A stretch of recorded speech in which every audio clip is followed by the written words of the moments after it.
बारिश में 5 जुगाड़ू बहू का घर, खेती और रसोई। छोटे से मिट्टी के घर में 5 नई बहुओं का गृह प्रवेश हो रहा था। उनकी सास वसुंधरा देवी उनका गृह प्रवेश करवा रही थी। अरे वसुधा, ये क्या कर लिया तूने? पहले ही तुम्हारा ये मिट्टी का घर माचिस की डिब्बी जैसा है, ऊपर से 5-5 बहुएं ले आई। लगता है अब ये घर बीच से ही फट जाएगा। अरे आजकल की बहुएं तो आते ही अपना अपना चूल्हा अलग अलग कर लेती है। देख रहे वसुधा, कुछ ही दिन में ये पांचों अपने अपने अलग चूल्हे जलाएंगी और तुम तीनों को घर से बाहर का रास्ता दिखा देगी। काकी जी, आप बिल्कुल टेंशन मत लीजिए। हर कोई एक जैसा नहीं होता। हाथ की 5 उंगलियां भी कहाँ एक जैसी होती है। हम वो टीवी सीरियल वाली बहुएं नहीं है जो आते ही घर का बंटवारा कर दे। बिल्कुल सही कहा दीदी ने। और वैसे भी काकी जी, घर छोटा हो या बड़ा, घर तो घर होता है। 5 बहुएं मुस्कुराते हुए अपना गृह प्रवेश करती है। गृह प्रवेश के बाद पूरा परिवार एक साथ बैठा हुआ था। 5 बहुएं वसुधा देवी के पास बैठी हुई थी। सासू माँ, आप उन पड़ोसनों की बातों पर ध्यान मत दीजिए। हम जानते हैं कि घर छोटा है, लेकिन हमें कोई दिक्कत नहीं है। हाँ माँ जी, आप बिल्कुल मत सोचना कि हम आपको या पापा जी या ननन जी को घर से निकाल देंगे। हम लोग भी कोई अंबानी के घर से नहीं आए हैं। हम भी गरीब परिवार से हैं। छोटी सी झोपड़ी में रहते थे हम। सच कहूँ माँ जी, हमारे लिए तो ये घर भी किसी महल से कम नहीं है। कच्चा है तो क्या हुआ, अच्छा है। और माँ जी, आप देखना, हम इस घर को ही बहुत अच्छा बना देंगे। अगली सुबह तुलसी देखती है कि घर की दीवारों में जगह जगह चूहे के बिल हो गए और मिट्टी भी झड़ रही है। तुलसी जल्दी से गोबर, चूल्हे की राख, चूना और चिकनी मिट्टी लगाकर एक पेस्ट तैयार करती है। ये लो, चूहों का घर आज से सील। ये जो मैंने चिकनी मिट्टी और गोबर में चूने का तड़का लगाया है ना, ये अंबुजा सीमेंट से भी ज्यादा मजबूत है। रात तक तुलसी घर के सारे होल भर देती है और पूरे घर में अच्छे से प्लास्टर कर देती है। अरे बहू, तूने तो पूरे घर का कोना कोना लीप दिया। दीवारें तो एकदम नई जैसी चमकने लगी है। वाह वाह वाह बड़ी बहू, तूने तो चूहों और कीड़ों दोनों का रास्ता परमानेंट ब्लॉक कर दिया। अगले दिन अंजलि देखती है कि घर में रसोई नहीं थी। जहाँ सब लोग सोते थे वही एक चूल्हा बना हुआ था। इसलिए अंजलि रसोई बनाने की जुगाड़ करती है और बाहर से लकड़ियाँ लाकर एक छोटी सी रसोई तैयार करती है। माँ जी, ये देखिए, ये बन गई हमारी रसोई। और ये जो मैंने लकड़ियों के बीच में छोटी सी खिड़की छोड़ी है ना, ये हमारी देसी चिमनी है। धुआं सीधा बाहर, घर के अंदर कोई धुआं नहीं। अरे वाह, तूने कमाल कर दिया। तूने तो बढ़िया रसोई बना दी। सच में मजा आ गया। अगली सुबह वसुधा देवी अपना घुटना पकड़े बैठी हुई थी। रात को लाइट जाने के कारण वो गिर गई थी। हाय हाय राम, इस गांव की लाइट कब चली जाए कोई भरोसा नहीं। आज तो मैं गिरी, कल को घर में छोटे मोटे बच्चे आएंगे तो अंधेरे में कहीं गिर गए तो क्या होगा। अरे माँ जी, आप टेंशन मत लीजिए, मैं अभी कुछ जुगाड़ करती हूँ। आज के बाद इस घर में कभी अंधेरा नहीं होगा। विशाखा घर से निकलकर गांव के कबाड़ी वाले के पास जाती है। वहाँ वो कुछ कांच की खाली बोतलें छाट रही होती है। तभी उसकी नजर एक पुरानी सोलर प्लेट पर पड़ती है। भैया, ये प्लेट कहाँ से आई आपके पास? अरे वो ये किसी काम की नहीं है। बोतलों के 10 रुपए दे दो और ये प्लेट चाहिए तो फ्री में ले जाओ। लगता है कबाड़ी भैया को पता नहीं है कि ये क्या है। शाम का समय हो जाता है। विशाखा कांच की बोतलें और सोलर प्लेट लेकर घर आती है और सोलर प्लेट को ठीक करके छत पर सेट कर देती है और उसका तार एक बैटरी और छोटे बल्ब से जोड़ दिया है। साथ ही उसने कांच की बोतलों से चिमनी बना दी थी। ये देखिए माँ जी, हमारी फ्री की बिजली। ये ऊपर लगी सोलर प्लेट दिन भर सूरज की धूप से चार्ज होगी और रात को ये हमारे घर की लाइट जलाएगी। अरे वाह, तूने तो कमाल ही कर दिया। और जब धूप ना निकले तो ये कांच के बोतलों वाली देसी चिमनी काम आएगी। इसमें केरोसिन भी कम लगेगा और हवा से बुझेगी भी नहीं।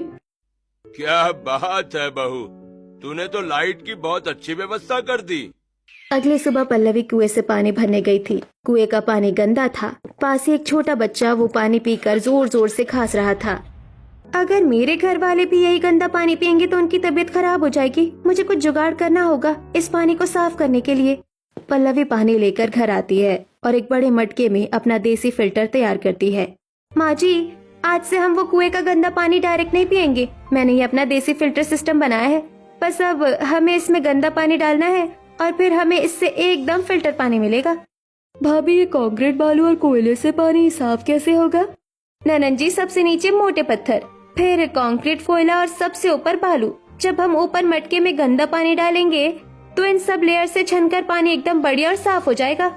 अरे वाह पल्लवी भाभी, आपने तो बढ़िया जुगाड़ की है। अब हमें गंदा पानी नहीं पीना पड़ेगा। अगली सुबह वसुधा देवी सिमरन के साथ घर के बाहर खड़ी थी। तभी वहाँ विमला और शांति आती है। वसुधा, तेरा घर देखकर तो ऐसा लगता है जैसे किसी ने ब्लैक एंड व्हाइट जमाने की फिल्म चला दी हो। एकदम सुना सुना। हमारे घर देख कैसे बढ़िया पेंट हो रखे हैं। और नहीं तो क्या रे विमला, कच्चा घर है इनका। लिपाई पुताई से क्या होगा, बारिश में तो ये मिट्टी बह ही जाएगी। गरीब का कोई भरोसा नहीं है। क्या करे काकी, जैसा भी है हमारा तो यही घर है। कच्चे घर को महल की तरह कैसे सजाए। अरे काकी, आप हमारे घर की टेंशन मत लीजिए। मैं इस कच्चे घर को ऐसा सजाऊंगी कि आप लोग अपने पक्के घरों को भूल जाएंगे। विमला और शांति वहाँ से चली जाती है। दोपहर को सिमरन कबाड़ी वाले के पास से कुछ फालतू सामान, कांच की खाली बोतलें, पुराने फूलदान और कुछ बचे हुए कलर के डिब्बे लेकर आती है और इन सब चीजों से घर को बहुत अच्छे से सजाती है। अरे बाप रे, ये मेरा ही घर है या मैं गलती से सरपंच के घर में आ गई। बहू, तूने तो कबाड़ को भी सोना बना दिया। भाई सच में वसुधा बहू ने तो घर को महल जैसा सजा दिया। हाँ। रात का समय हो जाता है। पूरा परिवार एक साथ बैठा हुआ था। सभी मुस्कुरा रहे थे और एक साथ खाना खा रहे थे।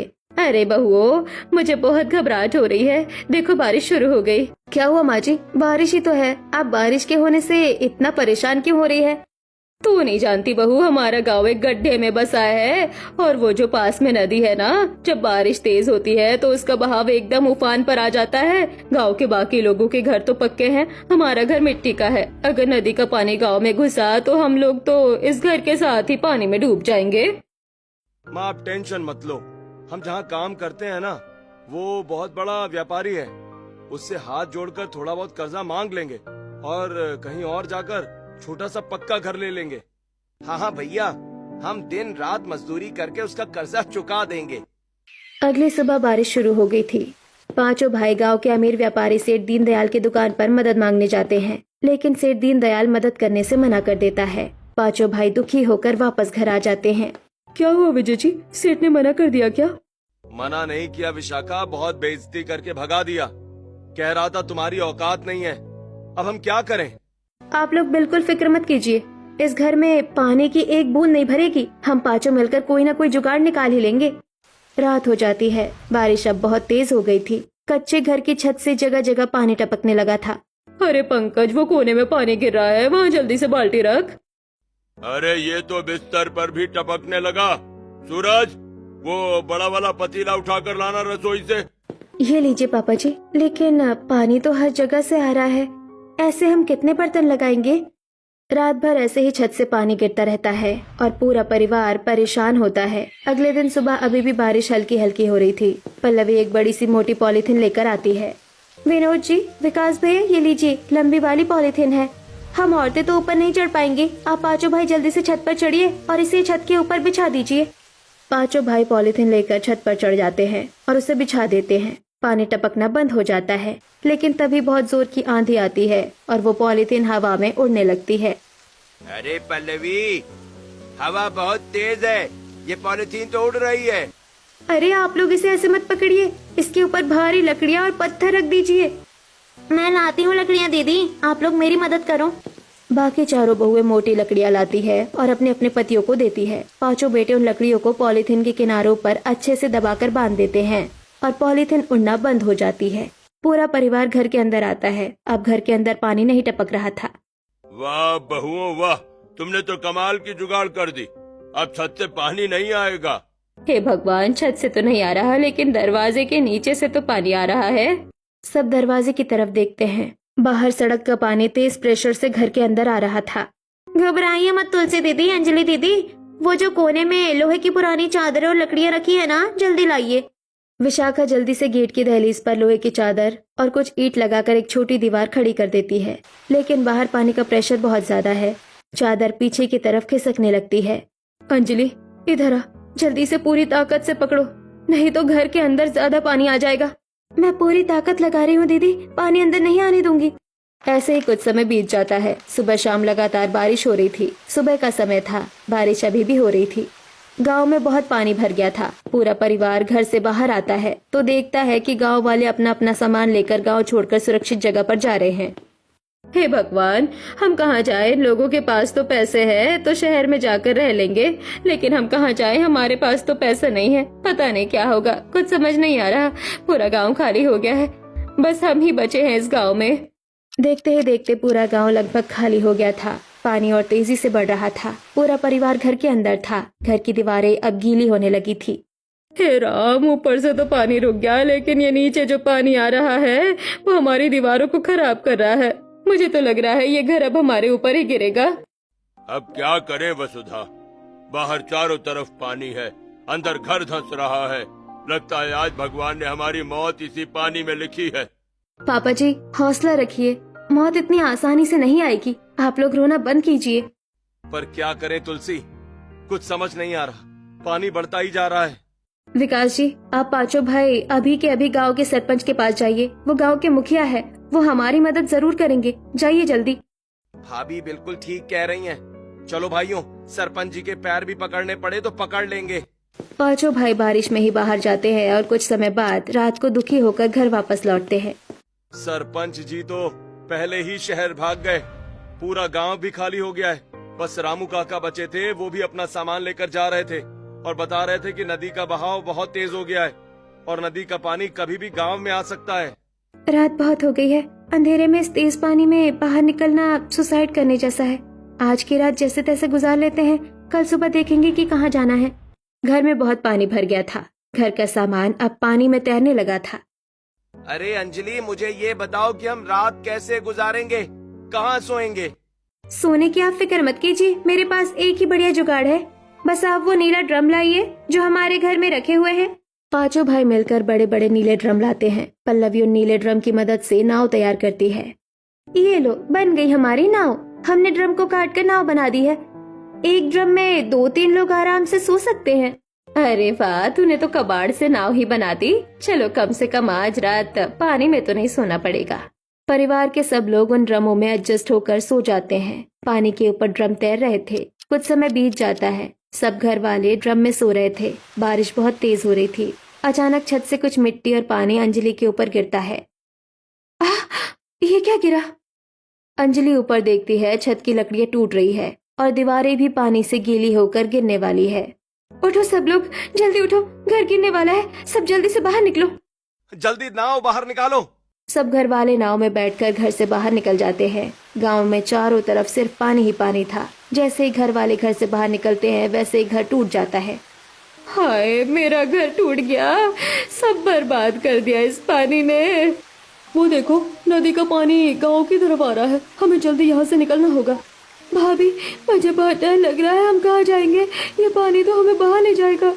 तू डर मत नेहा, कुछ नहीं होगा। हम सब साथ हैं ना। जल्दी से नाव आगे बढ़ाओ। सब ड्रम नाव को आगे बढ़ाते हैं। वसुधा देवी पानी के भयंकर उफान को देखकर बुरी तरह कांप रही थी। अचानक उन्हें चक्कर आ जाता है और वो पानी में गिर जाती है। बचाओ, बचाओ, बचाओ। अरे कोई बचाओ वसुधा को, वो पानी में डूब रही है। तुलसी और अंजलि जल्दी से पानी में कूद जाती है और तैरकर जल्दी से वसुधा को बचा लेती है। अब कहाँ जाएं हम? पूरा गांव डूब गया है। वो जो सामने वाला पहाड़ है, हम वहाँ जाएंगे। कुछ दिन पहले जब घर में लकड़ियाँ खत्म हो गई थी तो हम वहीं गए थे। वो बहुत ऊंचा है और उसके ऊपर जमीन एकदम समतल है। वहाँ तक बाढ़ का पानी नहीं पहुँच सकता। सिमरन बहू बिल्कुल ठीक कह रही है। चलो सब लोग उसी पहाड़ पर चलते हैं। रात का समय हो जाता है। पूरा परिवार जैसे तैसे उस ऊंचे पहाड़ पर पहुंच जाता है। वहाँ एक बहुत बड़ा पेड़ था। सब उसके नीचे जाकर खड़े हो जाते हैं। आज की रात बस इस पेड़ के नीचे खड़े रहकर गुजारनी होगी। अगले दिन सुबह देखेंगे कि आगे क्या करना है।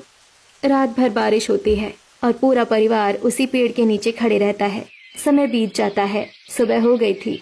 पूरा परिवार पहाड़ से गांव को देख रहा था, जो कि पूरी तरह पानी में डूब चुका था। सब खत्म हो गया। हमारे पास तो कुछ नहीं है। अब हम कहाँ रहेंगे, कैसे जिएंगे? माँ जी रोइए मत, हम कहीं ना कहीं तो अपना घर बसा ही लेंगे। अरे कैसे बसेंगे? गांव से बाहर जाने का रास्ता ही नहीं है। चारों तरफ पानी पानी भर गया है। हमें यहाँ से बाहर जाने की जरूरत ही क्या है पापा जी? हम लोग यही रहेंगे। बिल्कुल सही। ये जमीन एकदम समतल है और पहाड़ पर होने की वजह से पानी यहाँ कभी नहीं आ सकता। ये जगह एकदम सेफ है। और घर की टेंशन आप मत लीजिए। हम पांचों मिलकर यही पहाड़ पर अपने जुगाड़ से नया घर बनाएंगे। सुनिए सब लोग, जब तक घर नहीं बनता तब तक हम इस बड़े पेड़ के नीचे लकड़ियों का एक छोटा सा टेंट बनाएंगे ताकि रात को सो सके। हम जो थोड़ा बहुत राशन बचा कर लाए हैं उससे गुजारा हो जाएगा। और घर हम मिट्टी, बड़े पत्थरों और मजबूत लकड़ियों से बनाएंगे। हमारा घर ऐसा होगा कि उसे बारिश से कुछ फर्क नहीं पड़ेगा। तो सब तैयार है? हाँ हाँ तैयार है, सब चलो काम शुरू करते हैं। पूरा परिवार काम पर लग जाता है। पांचों बेटे बड़े बड़े पत्थर उठाकर ला रहे थे। वही तुलसी, अंजलि, विशाखा मजबूत लकड़ियाँ इकट्ठा कर रही थी और पल्लवी, सिमरन मिट्टी इकट्ठा कर रही थी। पल्लवी दीदी, देखना हमारा घर बहुत मजबूत बनेगा, जिसे बारिश से कोई फर्क नहीं पड़ेगा। सब घर वाले मिलकर पत्थर, लकड़ी और मिट्टी से घर बनाना शुरू करते हैं। पहले दिन ही सब घर वाले मिलकर आधी आधी दीवारें खड़ी कर देते हैं। चलो आज घर की आधी दीवारें खड़ी हो गई हैं, कल ये घर पूरा बन जाएगा। अगले दिन पूरा परिवार फिर से काम पर लगता है और घर पूरा बन जाता है। रात हो जाती है। पूरा परिवार घर के अंदर बैठा हुआ था। सिमरन ने चिमनियों की जुगाड़ कर ली थी जिससे घर में उजाला हो रहा था। अरे बाप रे, मेरी आंखों को तो यकीन ही नहीं हो रहा। जब तुम पांचों ने काम शुरू किया था तो मुझे लगा कोई झोपड़ी बनेगी, लेकिन ये तो बहुत अच्छा और मजबूत घर बना है। अरे वसुधा, जब घर की बहुएं ही मजबूत हैं, तो घर क्यों नहीं मजबूत होगा। सच में बच्चों, कमाल कर दिया तुम लोगों ने। सच में ये घर बहुत अच्छा है, कसम से मजा आ गया। पूरा परिवार एक साथ बैठकर खाना खाने लगता है। तभी अचानक तेज बारिश शुरू हो जाती है और घर की छत से पानी टपकना शुरू हो जाता है। अरे यार ये क्या, छत से तो पानी टपक रहा है। लो कर लो बात, हम तो भूल ही गए थे कि ये घर पत्थर और मिट्टी का है। दीवारें तो मजबूत हैं, गिरेंगी नहीं, लेकिन छत तो लकड़ियों की है ना, बारिश का पानी तो टपकेगा ही। अरे ये तो हर जगह से टपक रहा है, अब क्या करें। अरे आप लोग टेंशन क्यों ले रहे हो? हर ताले की चाबी है हमारे पास। मैंने एक बढ़िया जुगाड़ सोची है इस पानी को रोकने के लिए। कल सुबह मैं इस घर को ऐसा वाटरप्रूफ बनाऊंगी कि इसमें से पानी की एक बूंद भी नहीं आएगी। आप लोग बस देखते जाओ। अगली सुबह बारिश थोड़ी हल्की हो गई थी। सुनिए, हमें पहाड़ के उस हिस्से से लंबे और मजबूत बांस लाने होंगे। हम उस बांसों को काट कर छत पर और बाहर दीवारों पर लगा देंगे। बांस पानी को अंदर नहीं आने देगा। आइडिया तो एकदम बढ़िया है भाभी। चलो भाइयों, बांस काट कर लाते हैं। पांचों भाई बांस काट कर लाते हैं और पांचों बहुएं उन बांसों को छत और दीवारों पर लगा देती है। सब लोग वापस घर के अंदर आते हैं। बारिश अब तेज हो रही थी। घर की छत से अभी भी थोड़ा थोड़ा पानी टपक रहा था। जुगाड़ तो अच्छी है विशाखा, लेकिन पानी पूरी तरह बंद नहीं हुआ है। आप लोग रुको, ये पानी ऐसे बंद नहीं होगा। हमें कुछ पक्का करना होगा। मैं अभी आती हूँ, मुझे 1 मिनट दो। तुलसी दौड़कर पहाड़ के नीचे वाले हिस्से में जाती है जहाँ बाढ़ का पानी इकट्ठा हो गया था। वहाँ कुछ कचरा और गांव की बड़ी बड़ी पॉलीथीन तिरपाल बहकर आ गई थी। तुलसी की नजर एक मोटी और बड़ी पॉलीथीन पर पड़ती है। यही तो चाहिए था मुझे। तुलसी डंडे से उस पॉलीथीन को खींचकर पानी से निकालती है और उसे ऊपर ले जाती है। ये लो, ये मोटी पॉलीथीन हम घर के चारों तरफ और छत के ऊपर लगा देंगे और थोड़ा सा छज्जा आगे की तरफ निकालेंगे ताकि हम इसके नीचे बैठ भी सके और बारिश का पानी सीधा दीवारों पर ना पड़े। और हाँ, उसी छज्जे के नीचे हमारा नया चूल्हा भी बनेगा। पांचों भाई अपनी पत्नियों के कहने पर उस पॉलीथीन को घर के ऊपर अच्छे से लगा देते हैं और हवा से उड़ने से बचाने के लिए उसके ऊपर से बांस और लकड़ियां बांध देते हैं। अब हमारा घर हो गया एकदम वाटरप्रूफ। अब उसके अंदर बिल्कुल पानी नहीं आ सकता। पूरा परिवार उसके अंदर आ जाता है। घर के अंदर बिल्कुल पानी नहीं आ रहा था। हे भगवान, तेरा लाख लाख शुक्र है। मुझे तो यकीन ही नहीं हो रहा कि तुम बच्चों ने इतना शानदार घर बना दिया। इसमें से तो पानी टपकना एकदम बंद हो गया। अगली सुबह का समय था। बारिश रुक गई थी। पांचों भाई घर के अंदर खड़े होकर बातें कर रहे थे। अरे यार, घर तो बन गया, लेकिन ये पानी की बहुत दिक्कत है। वो नीचे जो तालाब है उसका पानी तो एकदम गंदा है। पियेंगे तो सीधा अस्पताल पहुंचेंगे। अब अच्छा पानी कहाँ से पिएं? अरे विजय भैया, जब घर में पल्लवी हो तो पानी की टेंशन क्यों लेना। मैं अभी आपको एकदम बिस्लरी जैसा फिल्टर पानी पिलाती हूँ। पल्लवी जमीन में एक गहरा गड्ढा खोदती है। उसमें जो पॉलीथीन का बचा हुआ टुकड़ा था वो बिछा देती है और उसके चारों तरफ लकड़ियों की एक छोटी बाउंड्री बना देती है। अब बारिश का पानी सीधा इस पॉलीथीन वाले गड्ढे में इकट्ठा होगा। लकड़ियों की बाउंड्री से मिट्टी अंदर नहीं जाएगी। ये बारिश का पानी एकदम शुद्ध और फिल्टर होता है। अरे वाह, बहू ने तो पहाड़ पर ही कुआं खोद दिया। दोपहर हो जाती है। पांचों बहुएं छज्जे के नीचे बने हुए चूल्हे पर खाना बना रही थी। बारिश हो रही थी और तेज हवा भी चल रही थी जिससे खाना बनाने में दिक्कत हो रही थी। अफ, ये हवा तो जान ले लेगी। बार बार आग बुझ रही है और धुआं हो रहा है। क्या करें अब? हाँ सिमरन, और ये पानी की बौछार से चूल्हा भी टूट रहा है। आग भी ठीक से नहीं जल रही। ऐसे तो खाना पकने में रात हो जाएगी। बहुआ जैसे तैसे पूरा खाना तैयार करती है और अंदर लाकर पूरे परिवार को परोसती है। तुलसी भाभी, हम आज नीचे उस तरफ गए थे जहाँ पानी नहीं भरा है। वहाँ कुछ काम मिला है पर कोई ढंग का काम नहीं मिला। हाँ, इतने ही पैसे मिलेंगे कि थोड़ा नमक, तेल और आटा आ जाएगा। आप लोग टेंशन मत लीजिए, जो काम मिल रहा है वो कर लीजिए, बाकी हम देख लेंगे। खाना खाने के बाद पांचों बहुएं घर के एक कोने में इकट्ठा होकर बातें करती हैं। देख लो, ऐसे छज्जे के नीचे खाना बनाना तो बहुत मुश्किल है। हवा और पानी हमें रोज परेशान करेंगे। हमें सबसे पहले एक पक्की रसोई की व्यवस्था करनी होगी। विशाखा ठीक कह रही है। हम ऐसा करते हैं, जैसे हमने ये घर बनाया है बिल्कुल वैसे एक छोटी सी मजबूत रसोई बाहर बनाते हैं। उसे अंदर बाहर से मिट्टी से अच्छे से लीप देंगे। हाँ, और अगर हमें कहीं से कोई पॉलीथीन मिल गई तो हम उसे रसोई की छत पर भी लगा देंगे। अगली सुबह पांचों पति काम पर चले गए थे। तुलसी, अंजलि और विशाखा पत्थर और मिट्टी से रसोई बना रही थी। वही पल्लवी और सिमरन पहाड़ के नीचे उस तरफ गई जहाँ बाढ़ का पानी इकट्ठा है, ताकि कोई पॉलीथीन या तिरपाल मिल सके। अरे पल्लवी दीदी, यहाँ तो कुछ नहीं है, सब कचरा है। सिमरन वो देख, वो वहाँ गहरे पानी में काले रंग की मोटी तिरपाल तैर रही है। हाँ, पर वो तो बहुत दूर है और पानी बहुत गहरा है। हम इतने गहरे पानी में कैसे तैरेंगे? अरे जब सीधा घी ना निकले तो उंगली टेढ़ी करनी पड़ती है। देख मेरा जुगाड़। पल्लवी रस्सी के सिरे पर पत्थर बांधती है और उसे जोर से घुमाकर तिरपाल के पार फेंकती है। पत्थर तिरपाल में फंस जाता है और पल्लवी धीरे धीरे उसे अपनी तरफ खींचने लगती है। वाह दीदी, आपने तो कमाल ही कर दिया। शाम का समय हो जाता है। रसोई बनकर तैयार हो गई थी। तभी पल्लवी और सिमरन तिरपाल लेकर वहाँ आती है और सब मिलकर उसे रसोई के ऊपर अच्छे से लगा देती है। क्या बात है, अब लग रही है ना एकदम बढ़िया रसोई। पर दीदी, अगर हमने यहाँ चूल्हा जलाया तो चूल्हा अंदर ही भर जाएगा, फिर हमारी आंखें जलेंगी। उसका इलाज है मेरे पास। विशाखा जल्दी से चूल्हे के ठीक ऊपर मिट्टी से एक चिमनी बनाती है और उसका एक सिरा खिड़की के बाहर निकाल देती है। ये लो, हमारी देसी चिमनी तैयार हो गई। अब धुआं सीधा बाहर जाएगा। रात हो जाती है। पूरा परिवार एक साथ बैठकर खाना खा रहा था। तुलसी, हमें कुछ समझ नहीं आ रहा। ये 10-20 रुपए कमाने से क्या होगा? कल के लिए तो कोई सब्जी बची ही नहीं है। आप लोग बिल्कुल फिक्र मत कीजिए, कल सुबह होते ही हम कुछ न कुछ जुगाड़ कर लेंगे। अगली सुबह पल्लवी घर के पीछे पहाड़ पर टहल रही थी। तभी अचानक उसकी नजर एक झाड़ी पर पड़ती है जहाँ कुछ जंगली सब्जियां लगी थी। वो खुश होकर उन्हें तोड़ती है और बाकी बहुओं के पास आती है। ये देखो, मुझे पहाड़ के पीछे ये ताजा सब्जियां मिली है। आज का गुजारा तो हो जाएगा। पल्लवी, अगर इस पहाड़ पर ये सब्जियां अपने आप उग सकती है तो हम यहाँ खेती क्यों नहीं कर सकते? बिल्कुल सही कहा। चलो अभी जाकर सबसे बात करते हैं। पांचों बहुएं अपने पतियों के पास जाती है। सुनिए, हमने फैसला किया कि हम इस पहाड़ पर खेती करेंगे, लेकिन यहाँ की जमीन पथरीली है। हमें पहले इसे साफ करके खेत जैसा बनाना होगा। ये तो बहुत बढ़िया बात है तुलसी। अगर तुम लोगों को लगता है कि यहाँ खेती हो सकती है तो हम पांचों तुम्हारे साथ हैं। पूरा परिवार पहाड़ के एक समान हिस्से को एकदम खेत जैसा बना देता है। लो भाभी, खेत तो तैयार हो गया, लेकिन कोई जानवर आकर हमारी फसल खा गया तो? अरे देवर जी, हमने इसका भी इंतजाम सोच लिया है। आप लोग खेत के चारों तरफ एक बाउंड्री खड़ी कर दीजिए। पांचों बेटे खेत के चारों तरफ लकड़ियों की बाउंड्री बना देते हैं। पांचों बहुएं बाउंड्री पर कांटे वाली झाड़ियां लगा देती है। यहाँ अब कोई जानवर अंदर नहीं घुस पाएगा। हमारी फसल एकदम सेफ रहेगी। खेत भी बन गया, बाउंड्री भी हो गई, लेकिन ये तो बताओ खेती के लिए बीज कहाँ से आएंगे? वो जो कुछ पकी हुई सब्जियां मिली थी, उनके बीज तो हमने निकाल कर सुखा लिए हैं, लेकिन बाकी बीजों का जुगाड़ आपको करना होगा। ठीक है, हम बीज ले आएंगे जुगाड़ करके।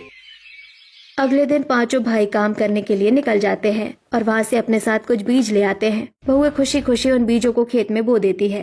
दीदी, अभी बारिश बहुत कम हो रही है। हमें अपने खेत को खुद ही पानी देना होगा, नहीं तो हमारी सब्जियां ठीक से नहीं उगेंगी। पांचों बहुएं मटके और बाल्टियां लेकर पहाड़ से नीचे उतरती है। वहाँ तालाब से पानी भरकर लाती है और खेत में डालती है। दीदी, मुझे पूरा विश्वास है कि हमारी मेहनत रंग लाएगी। यहाँ बहुत अच्छी सब्जियां उगेंगी। कुछ दिन बाद सब्जियों के पौधे थोड़े थोड़े बड़े हो गए थे। पांचों बहुएं खेत से घास उखाड़ रही थी। दीदी, मैंने खाद की भी जुगाड़ कर ली है। मैंने खाद भी बना दिया है। ये घास उखाड़ने के बाद हम अपने खेतों में खाद डालेंगे, जिससे सब्जियां और ज्यादा अच्छी होंगी। सिमरन, देखना, हमने अपने खेत में बहुत मेहनत की है, इसलिए हमें सब्जियां भी बहुत सारी और अच्छी मिलेंगी। कुछ और समय बीत जाता है। पहाड़ पर बहुओं के बनाए खेत में हरी भरी लौकी, तोरई और पालक लग रही थी। पूरा परिवार खेत के पास खड़ा था। अरे वाह भाई वाह, ऐसा लग रहा है जैसे किसी ने इस बंजर पहाड़ पर हरा कालीन बिछा दिया हो। सच कहूँ जी, इन पांचों ने तो कमाल ही कर दिया। कहा हम उस बाढ़ में डूबने वाले थे और कहा इन्होंने अपने जुगाड़ से पक्का घर बना लिया, रसोई बना दी और यहाँ खेती भी कर ली। माँ जी, आज इन ताजी सब्जियों से मैं और सिमरन ऐसा खाना बनाएंगी कि आप सब उंगलियां चाटते रह जाएंगे। रात का समय हो जाता है। पूरा परिवार ताजी सब्जियों से बना हुआ खाना खा रहा था। सभी बहुत खुश थे। कसम से पल्लवी, ये जंगली करेले की सब्जी तो पनीर को भी फेल कर रही है। खाना तो बढ़िया है बेटा, पर पता नहीं क्यों मुझे अपने उस पुराने कच्चे घर की याद बहुत आ रही है। आखिर बरसों निकाले थे वहाँ। अरे वसुधा, वो घर तो हमारे लिए हमेशा से एक मुसीबत ही था। हर बारिश में जान हलक में अटकी रहती थी। पापा जी सही कह रहे हैं माँ जी, वो घर चला गया तो क्या हुआ, ये नया घर उससे 100 गुना ज्यादा मजबूत है। रात हो जाती है, सब घर वाले सो चुके थे। तभी सिमरन के ऊपर छत से पानी गिरता है। अरे बाप रे, ये क्या हो रहा है? सब घर वाले हड़बड़ा कर उठते हैं तो हैरान रह जाते हैं। घर के अंदर पानी भर गया था। सब घर के बाहर आकर देखते हैं, बाहर बहुत तेज तूफान आ रहा था और बहुत तेज बारिश भी हो रही थी। सब लोग जल्दी बाहर भागो, आंधी ने छत उड़ा दी है और ये घर अब गिरने वाला है, भागो यहाँ से। पूरा परिवार किसी तरह घर के बाहर आ जाता है और सब उस बड़े पेड़ के नीचे आकर खड़े हो जाते हैं। बारिश और तेज हो जाती है और देखते ही देखते बहुओं का बनाया हुआ घर, रसोई और खेत सब बर्बाद हो जाता है। हे भगवान, ये तूने क्या कर दिया? हमारा तो सब कुछ तबाह हो गया। हमारी सारी मेहनत पानी में बह गई। रात भर बारिश होती है और सुबह हो जाती है। सब कुछ बर्बाद हो गया था। माँ जी, पापा जी, आप लोग ऐसे हिम्मत मत हारिए। मुसीबतें तो आती रहती है, कोई बात नहीं, हम फिर से शुरू करेंगे। हम इससे भी बड़ा और मजबूत घर बनाएंगे। क्या बनाएंगे बहू, सब तो टूट गया। अब हम में बिल्कुल हिम्मत नहीं बची है। तभी नीचे बाढ़ के पानी की तरफ से कुछ लोग की आवाज सुनाई देती है। पांचों बहुएं पहाड़ के किनारे आकर देखती है। बाढ़ के पानी में 3-4 लोग डूब रहे थे। दीदी, वहाँ लोग डूब रहे हैं, हमें उन्हें बचाना होगा। नहीं तुलसी, तुम लोग वहाँ नहीं जाओगे। पानी बहुत गहरा है और बहाव इतना तेज है कि तुम सब बह जाओगे। खतरा है वहाँ। माँ जी, हम अपनी आंखों के सामने किसी को मरते हुए नहीं छोड़ सकते। जान तो एक दिन वैसे भी जानी है। किसी के काम आकर जाए तो मरने के बाद सुकून मिलेगा। तुलसी सही कह रही है, हम भी चलेंगे। जल्दी वो ड्रम वाली नावें निकालो। पांचों पति और बहुएं ड्रम वाली नाव को रस्सियों से एक साथ जोड़ लेते हैं ताकि तेज बहाव से नाव पलटे नहीं, और सभी जल्दी से पानी के बीच में पहुंचते हैं जहां लोग डूब रहे थे। बहुएं तेजी से पानी में रस्सियां फेंकती है। इन रस्सियों को कसकर पकड़ लो, हम आपको बचा लेंगे। पांचों बहुएं उन 4 आदमियों को बचा लेती है, लेकिन 4 लोगों के आने से नाव फुल हो जाती है और डूबने लगती है। विकास भैया, नाव में जगह नहीं है, यह ओवरलोड हो गई है। आप लोग इन सबको लेकर जल्दी से पहाड़ की तरफ निकलिए। और तुम लोग? हम गांव की लड़कियां हैं, मछलियों की तरह तैरना जानती हैं। हम तैर कर आ जाएंगे, आप लोग निकलिए। पांचों बहुएं पानी में कूद जाती है और तैरने लगती है। पति नाव लेकर पहाड़ पर पहुंचते हैं और थोड़ी देर बाद बहुएं भी वहां पहुंच जाती है। हम लोग रेस्क्यू टीम से हैं। हम दूसरों को बचाने आए थे, लेकिन पानी का बहाव इतना तेज था कि हमारी ही बोट पलट गई। अगर आज आप लोग अपनी जान पर खेल कर नहीं आते तो हम में से कोई जिंदा नहीं बचता। आपका ये एहसान हम कभी नहीं भूलेंगे। अरे साहब, इंसान ही इंसान के काम आता है, इसमें एहसान कैसा? लेकिन मुझे ये बताइए कि आप लोग यहाँ इस पहाड़ पर क्या कर रहे हैं? पूरा परिवार रेस्क्यू टीम वालों को सब कुछ बताता है। देखिए, हम सरकारी लोग हैं, हमारे पास आपको देने के लिए करोड़ों रुपए तो नहीं है, लेकिन हाँ, शहर में सरकार की तरफ से बने हुए पक्के घर हैं। हम आपको वहाँ एक अच्छा घर दिलवा सकते हैं। और हाँ, अगर आप पांचों भाई पढ़े लिखे हो तो हम आपका एक एग्जाम करवा देंगे। पास हुए तो छोटी मोटी नौकरी भी मिल जाएगी। साहब, हम पांचों भाई पढ़े लिखे हैं, लेकिन हमारे गांव में कोई पढ़ाई लिखाई का काम ही नहीं था, इसलिए मजबूरन हमें व्यापारी के यहाँ पर मजदूरी करनी पड़ती थी। हम एग्जाम देने के लिए तैयार हैं। परिवार वालों को शहर में एक अच्छा घर मिल जाता है। पांचों बेटों की अच्छी नौकरी लग जाती है और वही पांचों बहुएं घर के आसपास सब्जियां भी लगा लेती है।